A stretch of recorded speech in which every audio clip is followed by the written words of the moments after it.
Tonight on 60 Minutes, we go to Afghanistan for the real stories behind New Zealand's historic troop withdrawal. I guess you go from a boy to a man overnight.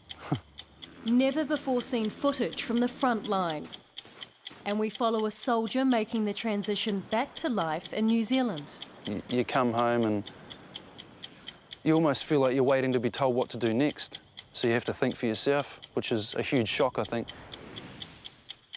It's possibly one of the most difficult journeys in the world, the desperate quest of young Afghan children who spend years on the road trying to make it to Europe. Police find them hidden under floorboards in vans or smuggled in secret compartments in trucks. He's an Australian legend, world wood-chopping champion David Foster. He's a big man with an even bigger heart who'll stop at nothing for the love of his life. When did you decide this was the bloke you wanted to marry? I think right from the minute I met you, Well, really. you was pretty desperate.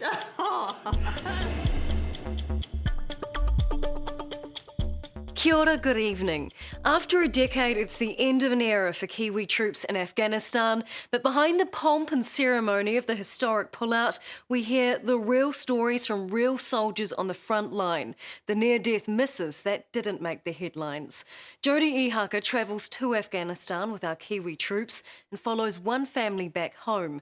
The War family have 6 generations of soldiers with war in their name and their blood. But after the theatre of war, what's next? Chris Waugh was barely out of school when he first went to war in Afghanistan. Several years and 2 stints later, he's back, adjusting to the peace and quiet life in Manawatu. You come home and you almost feel like you're waiting to be told what to do next. So you have to think for yourself, which is a huge shock, I think.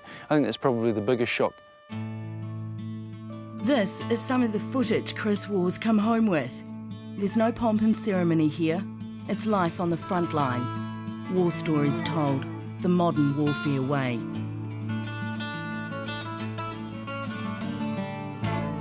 This is the stuff that rarely rates a mention in the news, the daily routine of a Kiwi soldier's job. Documented by Chris Waugh, Lance Corporal, Communications Officer, who has 6 generations of soldiering in his blood. I guess you go from a boy to a man overnight.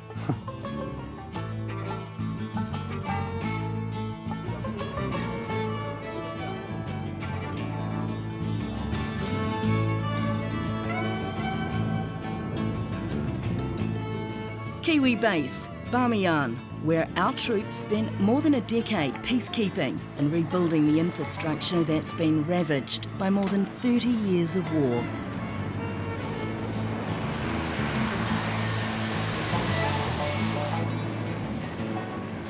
The historic withdrawal of the Kiwi contingent was celebrated with a top brass tour.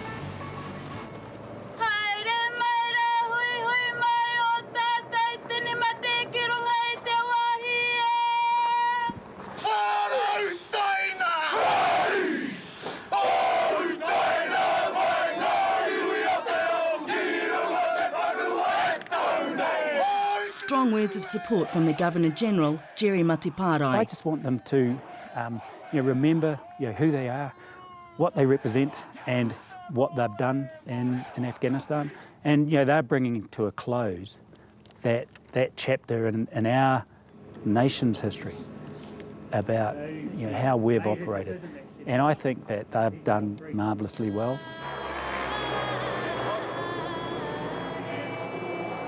There's the polished face of the army, the official party lines. This is the Lieutenant Colonel, base boss, in charge of packing up and bringing all the troops back home. Welcome, and welcome back for many of you to what has been the home away from home for 21 rotations of Kiwis. Over 3,500 New Zealand Defence Force, New Zealand Police and Ministry of Foreign Affairs and Trade people have passed through Bamiyan to serve here with honour and with pride.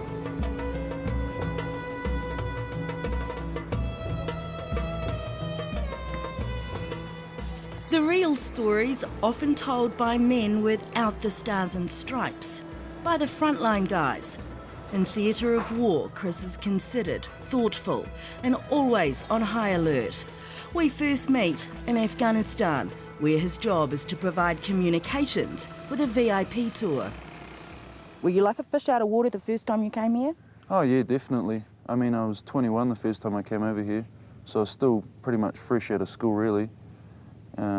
Didn't really know what to expect. Obviously, my father had been here before me, and he told me what he could to give me a heads up. Chris is one of 3,500 New Zealand soldiers who helped fight America's war.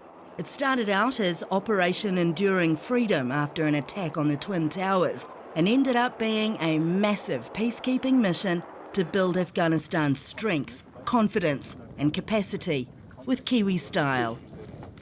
I look back on my childhood years where in my class I had people from a wide variety of ethnic backgrounds, and I think that's what makes the Kiwi soldier so special and have such an empathy for working with just about any culture around the world. So I guess the key legacy for me is pretty much what you see behind me and not stage managed actually. So Afghan police, Afghan kids playing, stable, people being able to go to school, people being able to farm their own fields, tend their livestock, sell their crop and put a plate on the table for their family at the end of the day. That to me is the most important legacy we leave in Bamiyan. How do we fit in with the other international forces? Very well. We've had a lot of experiences with working with the British, obviously with the Malaysians. We've been working on and off with them for 35 or 40 years. So we've got a real good brotherhood going on. So we keep meeting the same familiar faces here in Afghanistan.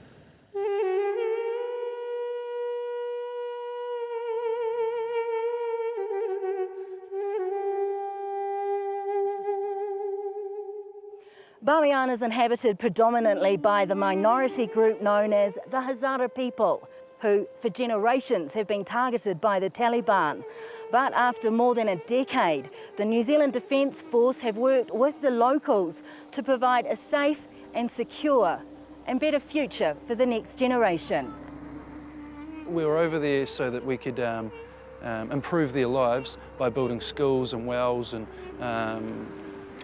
getting the key leaders to understand that girls should have an education, etc., stuff like that. I think security-wise, we were there mainly for like peacekeeping style stuff. We were going out on patrols and not trying to find the bad guys, but to make sure that they would stay away from the areas we were operating in. يا أيها الذين آمنوا استعينوا بالصبر والصلاة إن الله مع الصابرين. The bad guys have been targeting the Bamiyan province for decades. After 10 years, New Zealand lost 10 soldiers, remembered forever in Bamiyan with a memorial. It is fitting, however, that we first gather to mark the service of those New Zealanders and Afghani soldiers and policemen who made the ultimate sacrifice while on duty here.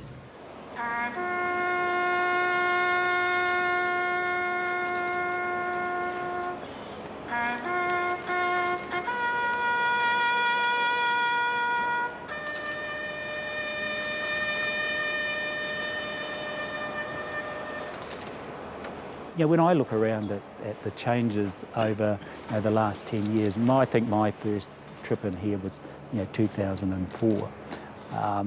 It's marvellous. You can see the physical change, but what's been really poignant in terms of me, both with the people who are here and our people, and also the Afghan people and the Bamiyan people, is the psychological change. There's been a huge, they're a lot more confident, and we've helped build that confidence. They're a lot more, prepared to do the things that they're going to do, and we've done that. And that's the neat thing about coming back. That's why I wanted to come back. When I left here in 2010 in uniform, I didn't think I'd ever get a chance to come back. When there was this opportunity, having been brought into the role, one of the first things I said to the Prime Minister is, I want to go back. After 2 deployments, Chris is looking forward to returning to the comforts of home. Definitely excited, but knowing that this is the last rotation definitely is in the back of my mind. Trying to take in what I can of the scenery and people and remember what I can of this place, knowing that I probably won't come back. Still to come on 60 Minutes, we leave Afghanistan and follow Chris Waugh as he readjusts to life in small-town New Zealand. There's people walking around, there's girls that aren't covered up from head to toe, people walking their dogs, small things like that is weird to adjust to.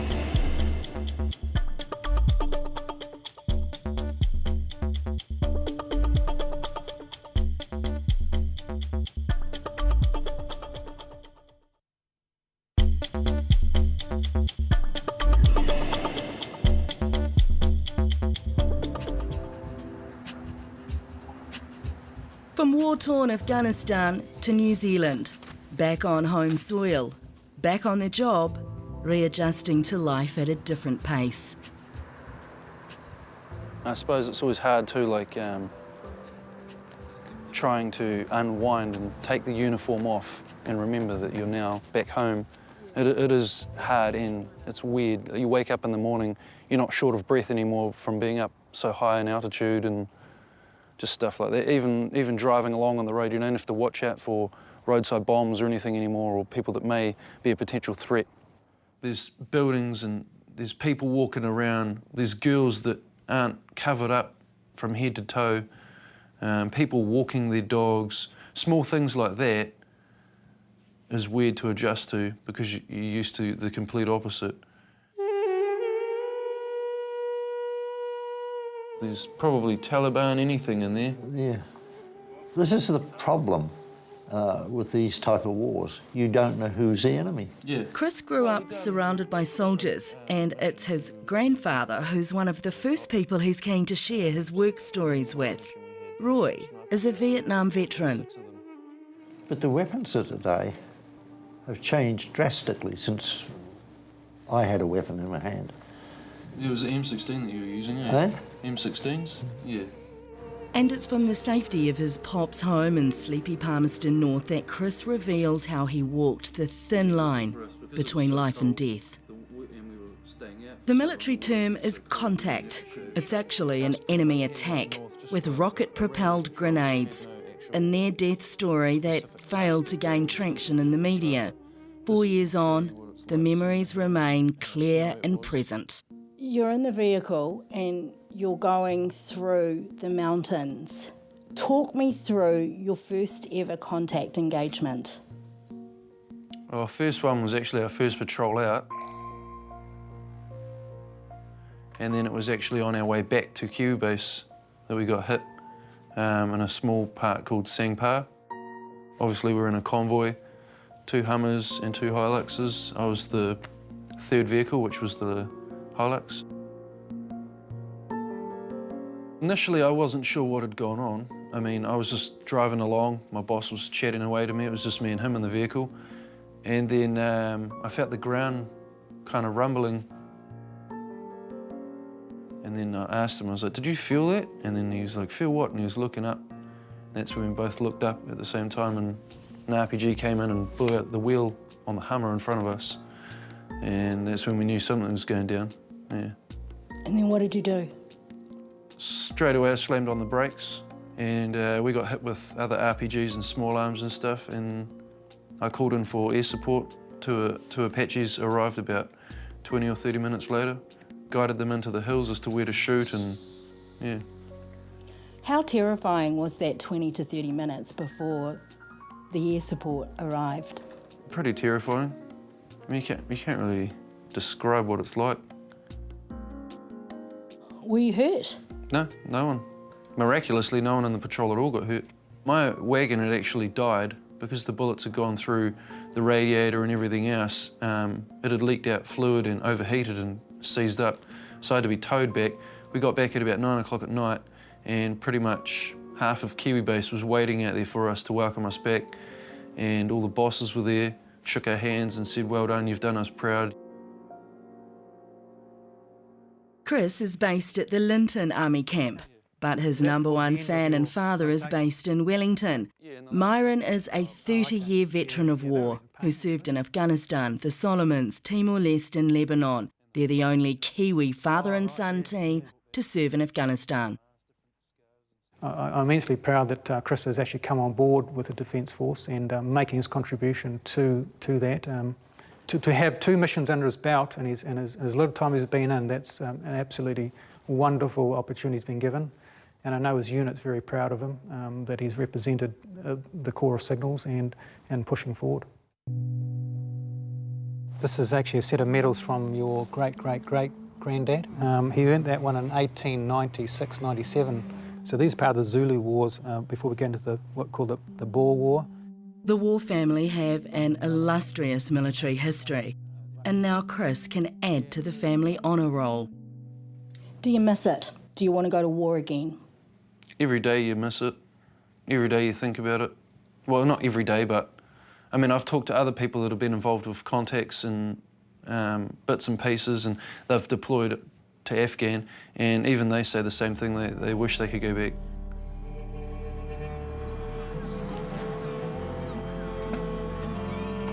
The sun might have set on the Kiwi war story in Afghanistan, but Chris is keen to start the next chapter in his military career. For me, it's more like you put the uniform on and you're off to work. You got your body armour, your helmet, your rifle, and your goggles and your gloves, and you're ready to go out and do whatever needs to be done. Whatever's asked of you, you just do it without hesitation. Up next on 60 Minutes, the heartbreaking story of the young Afghan boys smuggled into Europe under the most horrendous of conditions. You thought you were going to die? We are like animals for smugglers. And they slapped us. Shut up, sit down. Otherwise I will kill you here, no one knows. And you believe them? They have big knife.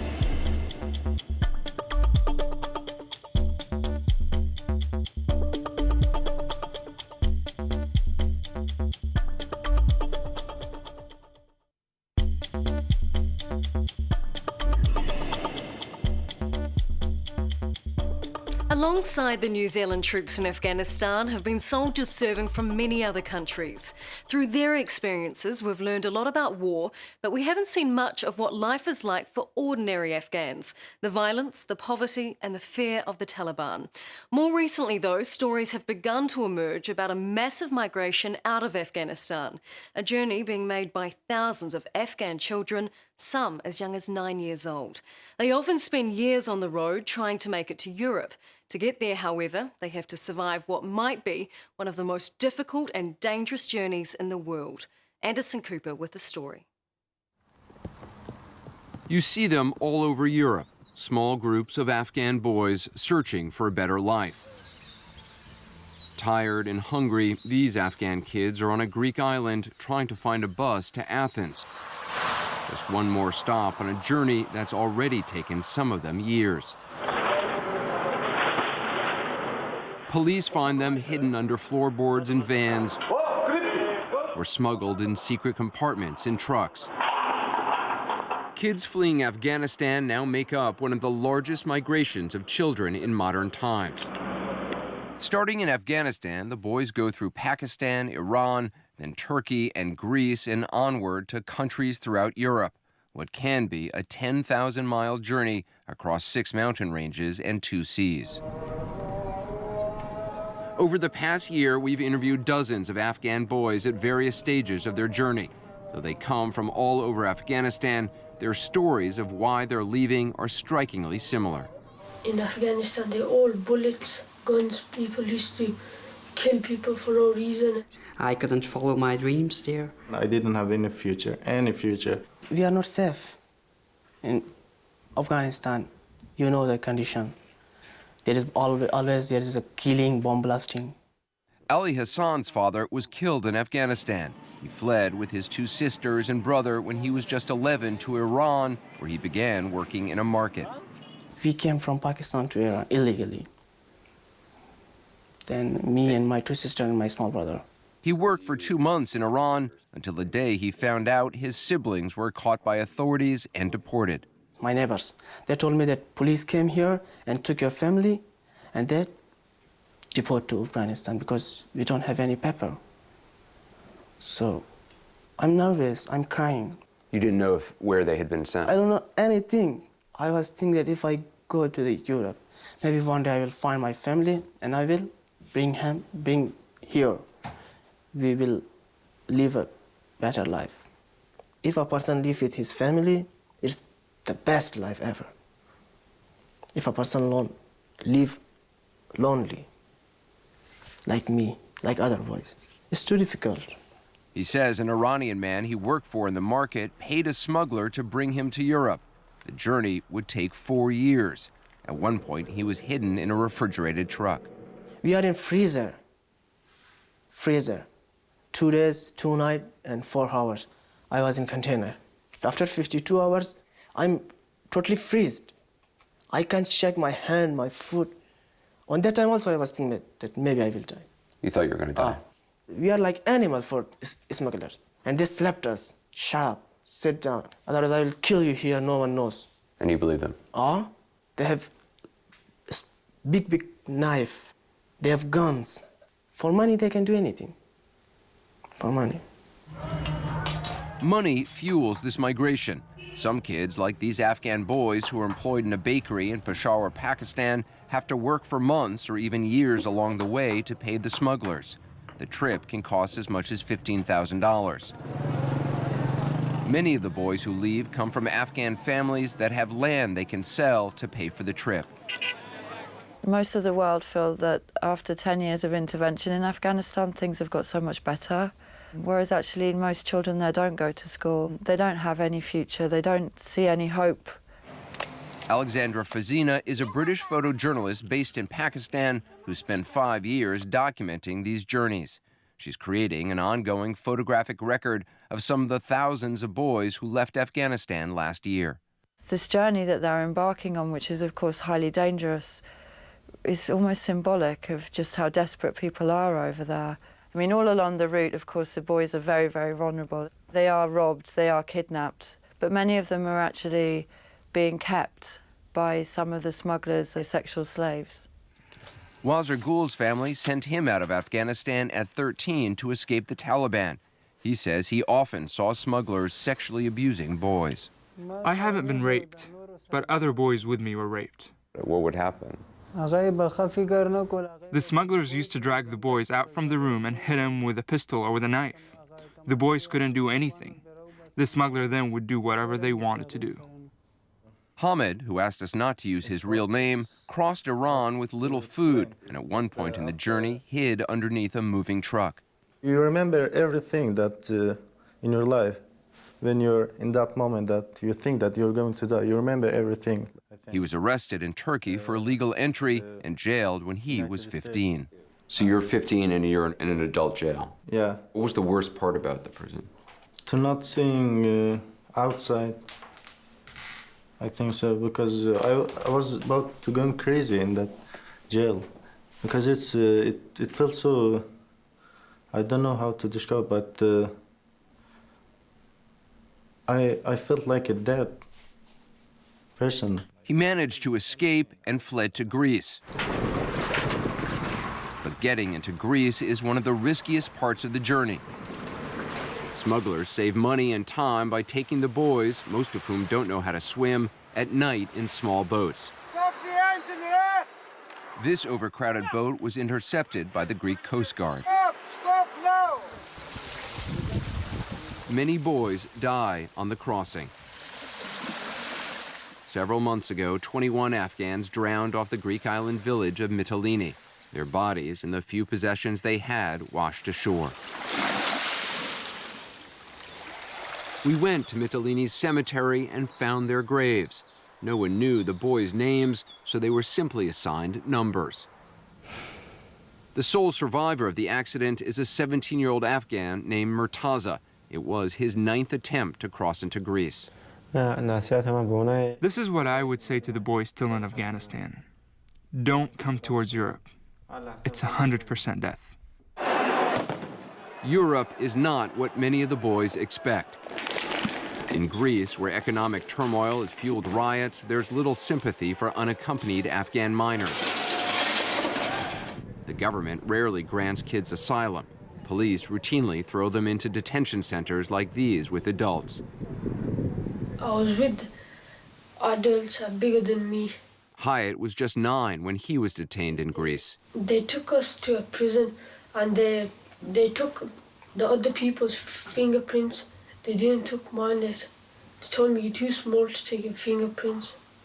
After 60 days, he was released and told he needed to return to Afghanistan. He gave us a sheet. He said, you have to get out of this country in that day. If you don't, we can catch you again and then deport you. Hyatt managed to escape to England. He's now 11 and has been granted asylum. Ali Hassan got stuck in Greece for months. He was never arrested, but says he was beaten by police in the port city of Patras. They beat us a lot. Why did they beat you? Why you are here? That's what they were asking. They are not thinking that I'm a 14, 15-year boy. I'm a small boy. They have a big shoes. It's very heavy. They are very big. And they beat us a lot. As difficult as the journey is, very few ever willingly turn back. Even when they're forced to scrounge for food and sleep in abandoned buildings and parks. Parents rarely learn the truth of what their children are going through. They can't tell them the truth. No, the truth is very much hidden. When they do ever phone home, they would never tell their family. I'm really having a hard time here because often the families have paid so much money and put everything they have at, their property, their land is at stake for the future of this one child, that they're never going to tell them that, no, we really are in a bad condition and we really need some help. If the boys can't prove their age or the details of their story, in many European countries, they'll be deported. Wazir Gul, who says he escaped Afghanistan to flee the Taliban, made it to England, but unable to prove his age and details of his story, it's unlikely British authorities will allow him to stay. If the British government says you can't stay here, what will you do? I have no choice but to kill myself here. You wouldn't go back? If I go back to Afghanistan, I know I will be killed, so I wait. It's best to die here. The country that grants asylum to the highest percentage of unaccompanied Afghan minors is Sweden, a place that is about as far removed from Afghanistan as possible.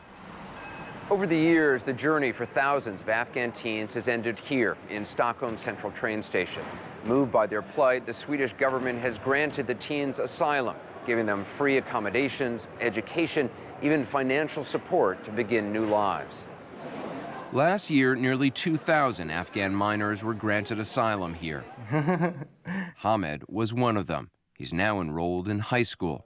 So is Ali Hassan, who's 15 and already fluent in Swedish.